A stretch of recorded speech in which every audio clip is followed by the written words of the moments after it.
Last night I picked up the Viper from the detailer after finishing the full paint correction, and this car looks phenomenal. The guy did a killer job. It's a local place to me. It's called Jonny's Detailing in Merrimack, New Hampshire. I'll put a link to him in the description below. He's not paying me for this. This wasn't a free job or anything. I just think he did such a killer job with this car. I have no problem giving him the advertisement. I really think that he deserves the extra business for this because, my God, this thing looks incredible, especially considering how bad it was before. In case you're too lazy to check the before paint condition, here's a quick flashback. Look where the sun is reflecting both on the hood and on the two fenders. You see all these like little swirls and spiderweb looking things. Doesn't matter where the sun is. They're very pronounced. They're very deep in the paint. All of those are scratches and abrasions into the paint. They are literally everywhere. They are extremely visible even at 10 feet away, which is about the distance the camera was at here. Part of the reason I got such a good deal is black cars really pop when they're done right. This was obviously not in a good shape paint-wise prior to me bringing it to him. And on top of that, this is a higher end car. So for him, from his perspective, this is a really good example car, and it's gonna show very well for a before versus an after shot. And I know he did want to use this on his website too as one of his sample cars. That being said, I left him like a 20 or 25% tip, and my whole bill still came out to about $500, which is substantially cheaper than what most places charge. And he also went through and did a couple touch-up things that I didn't even really ask, like this big paint blob that was touched up by the previous owner that was just horrifically globbed on. He actually sanded that down quite a bit as well, and that looks substantially better. It is still visible, but it's no longer sticking out like a sore thumb because it was so clearly elevated in such a wide touch-up area prior to that. Now granted, this is still a 15-year-old car. It's not perfect. He could not get 100% of the things out, but it is still phenomenal. One example is here on this front fender. We had these three really deep parallel lines. So you're a few more than three, but you can kind of see them there still. They're definitely visible in person. Here's the biggest one, and then coming down, there's two and there's three. Another quick flashback, super visible, especially even at the 15 to 20 foot mark prior to the paint correction. You really have to know they're there after the paint correction was completed. So much better. I'm amazed he got it as good as he did. So those wouldn't come out all the way, but even from about 5 feet away, they're not visible anymore. The other place that he touched that he really couldn't get everything out of were some of the door sills. So you still see some of the small cracks and a couple of the scuff marks. Lighting's not great right now, but they are still there. The driver's side is a little bit worse than this side. So here on the driver's side, looking down, you can see a few scratches. There's a few right in here, this area. But again, not that visible, not an area you're really going to see regularly. Still looks phenomenal. This is the original paint. So looking here into the hood, for example, you see that nice clear outline of me.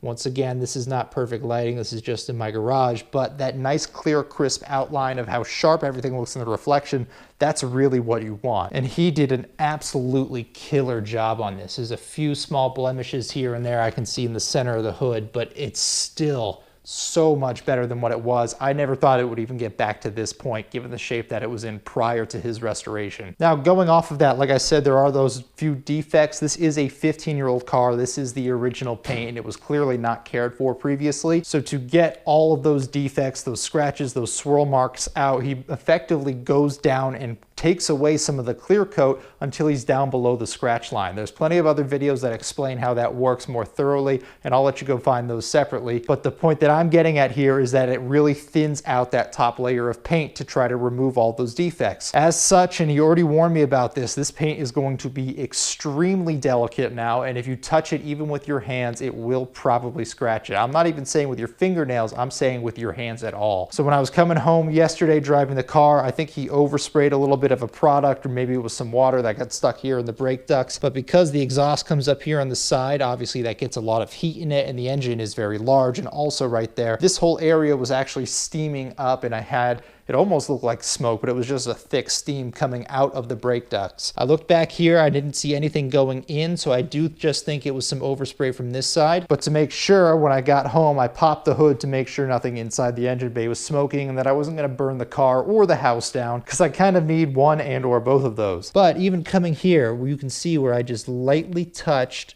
right there, that's a fingerprint with a bunch of scratches. That wasn't even dragging it. That's literally a thumb down. That's all it took. So that is going to be the issue that I'm going to have on this entire vehicle now, is it is going to be that delicate. Those ones are still very light. I might be able to go slightly deeper and remove those fingerprints again. But for now, I definitely want to add some sort of an additional protective layer to preserve these results as best as I can. Obviously, just from sitting either in his parking lot during the day before I picked it up or sitting in this garage overnight, there is some dust that's already accumulating. This came off most likely a tree that was by his shop. So I'll probably have to respray this with some sort of a cleaner to get some of that particulate off prior to doing any final coating on this. But that could be said for legitimately any coating system on any car, no matter the condition of the paint. You always have to do that full prep and clean work prior to doing either a clear bra or a ceramic coating. Side note really quick, I know the garage is really messy. I wanted to get the trailer stored prior to the cold weather really kicking in, just because I don't want to have to disassemble it and move it around when it's snowing out, and I don't want the snow rotting out the trailer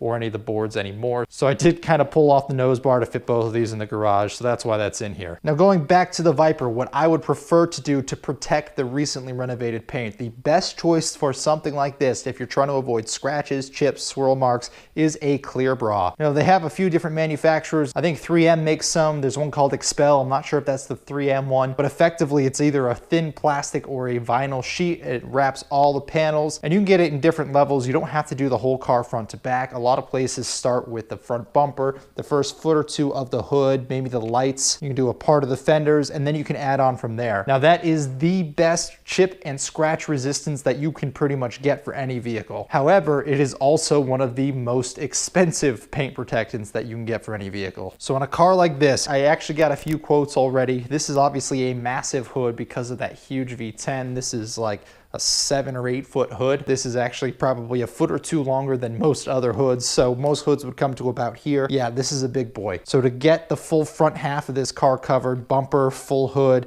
some of the fenders and the lights, that was going to be about $2,500, which is a lot of money. To get the entire car top to bottom, front to back, including the rear bumper, the sides, the doors, the sills, everything, I got a quote for $6,500. That is an insane amount of money for me. That is almost 20% of what I purchased this entire vehicle for. As such, I really cannot justify the price of a $6,500 piece of plastic to cover my car. Even the $2,400 tab to cover the front half of the car, that's almost 10% of what I paid for the vehicles. That's really hard for me to justify, and while those are good investments and they do help with resale value and a number of other things, it's not viable for me at this point in my career. The next best option that you can really do, and this is the option that I'm going to be going with, is a ceramic coating. You can get a ceramic coating professionally done even on a car like this in this size, and they start at about $400 to $500. They go all the way up to about $1,000 to $1,500 depending on the detailer, how many layers of the coating they're putting on, different things like that. Now most of the work in the ceramic coating is going to be getting the car into this condition prior to applying it. That is really where the effort comes in. It's effectively exactly what it sounds like. You have a ceramic based product that you're putting over the top, and it's providing another layer of protection, but it means everything underneath that is going to be sealed into the car once it's applied. So if your car is scratched and covered in dirt and dust and it's a mess and you put that over, it's going to lock in that crappy look, and your car is just going to look like that until the ceramic coating wears off, which is anywhere from 2 to 5 years depending on the product you use and how much you apply. So that's a great option, but again, I'm worried about it snowing. That's why I pulled this trailer in. So getting one done locally is not really going to be a good idea for me right now, because some places are starting to salt the roads, and I really do not want salt on this car. I was able to get it home before it was salted,